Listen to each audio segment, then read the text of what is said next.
ইসলামের শীর্ষ নেতৃবৃন্দকে আপনাদের যাত্রা হয়েছে শহীদ কাফেলার মাধ্যমে। আপনারা চূড়ান্ত প্রস্তুতি দিতে হবে। কুখ্যাত রাখাল রাহা গালেবকে গ্রেফতার করে ফাঁসি কাস্টে ঝুলাতে হবে। তাসলিমার কোন বই বাংলাদেশে চলবে না। কোরআন ও সুন্নাহ বিরোধী আল্লাহ তার আখির নবী মুহাম্মদ সাল্লাল্লাহু আলাইহি সাল্লামের আরশচুম্বী সম্মান মর্যাদার বিরুদ্ধে যেই কথা বলবে, পাক স্বাধীনতার দোহাই দিয়ে আমরা আমাদের হাতের স্বাধীনতা চালু করে দিব। তখন আবার চরমপন্থা বলবেন না। 5ই আগস্ট আপনারা দেশ দখল করেছেন গণতান্ত্রিক পদ্ধতিতে, না চরমপন্থায়।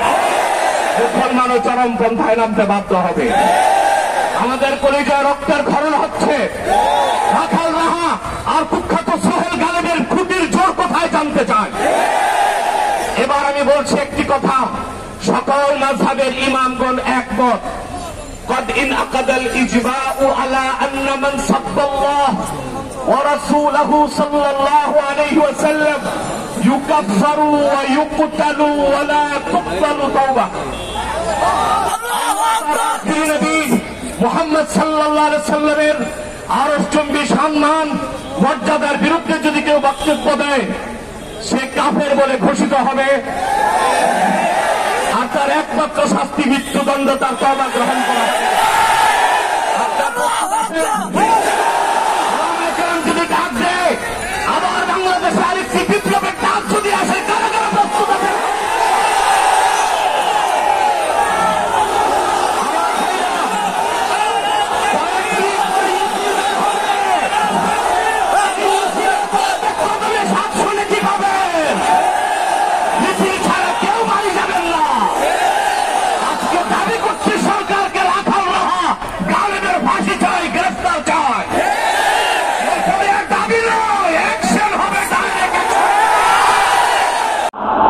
আলহামদুলিল্লাহ, আপনারা জানেন আজকে আমাদের এই বিক্ষোভ মিছিল বাইতুল মুকাররম থেকে আমাদের যে বিক্ষোভ মিছিলটা পূর্ব ঘোষিত ছিল, এখানে হচ্ছে বাংলাদেশের সর্বপ্রকারের সকল ধর্মীয়, সকলের মুসলিম যত সংগঠনের সকল একত্রিত তৌহিদি জনতার ব্যানারে কাজ করছে। আজকে এখানে আসার উদ্দেশ্য হচ্ছে, আপনারা জানেন বাংলাদেশের সার্বভৌমত্বের মধ্যে থেকে যারা নিজেকে সংখ্যালঘু দাবি করছে, তাদের মধ্যে কয়েকজন এর মধ্যে হচ্ছে যে রাখাল রাহা এবং হাসান গালিব, এরা কিনা হচ্ছে আমাদের প্রাণের যে নবী, প্রাণের প্রিয় নবী হযরত মুহাম্মদ সাল্লাল্লাহু আলাইহি সাল্লামকে নিয়ে কটূক্তি করেছেন এবং হচ্ছে আমাদের আল্লাহ এবং আল্লাহর ধর্ম নিয়ে বিভিন্ন ধরনের কুরুচিপূর্ণ মন্তব্য করেছেন, যেটা মুসলমানরা কোনোভাবেই সহ্য করার মতো অবস্থায় রাখে না। আমাদের আজকের এই বিক্ষোভ মিছিলটা একেবারেই হচ্ছে শান্তিপ্রিয়। এখানে কোনো শৃঙ্খলার বাইরে কোনো কিছু করা হবে না।